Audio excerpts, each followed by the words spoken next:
Um, Given a reduced income stream to government, what do you think are the appropriate priorities for funding, for contraction of state government?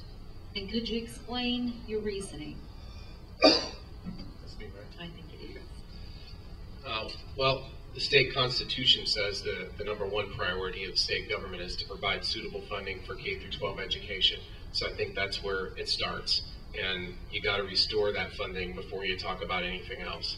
After that, I would say, I would point out that the government level of support for KU has been cut by 20% in the last 2 or 3 years. That needs to be restored as well. When tuition keeps rising and fees keep rising in our K through 12 schools, at some point it kind of ceases to be public education.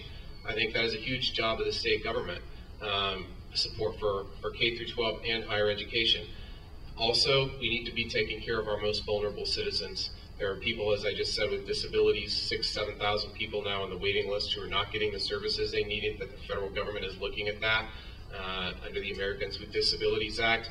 We are kicking poor kids off food stamps by recalculating the way we calculate reconsidering the way we calculate food stamp eligibility. It's almost like we're seeing how we can hurt our most vulnerable citizens, our children, our families, our seniors, our people with disabilities, instead of seeing how we can solve their problems. That's what government needs to be doing. But again, it all starts and ends. Well, it doesn't end, but it starts with K through 12 education, because that's what's specified in the Constitution, state responsibility. Ms. Wolf. Well, I think I agree with those priorities, but there's one factor here. If you don't have the money, you can't fund them.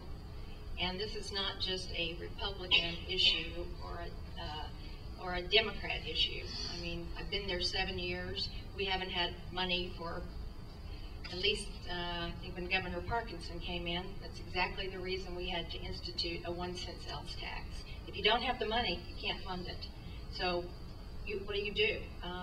You have to try to find it someplace else, or unfortunately, you have to cut things. The last thing that I want to do is to cut education or social services or infrastructure, but we have to find ways to be more efficient without doing that. But in the last few years, we have just not had the money to fund things that need to be funded. As you probably know, we borrowed many times from the transportation program in order just to have our budget balance.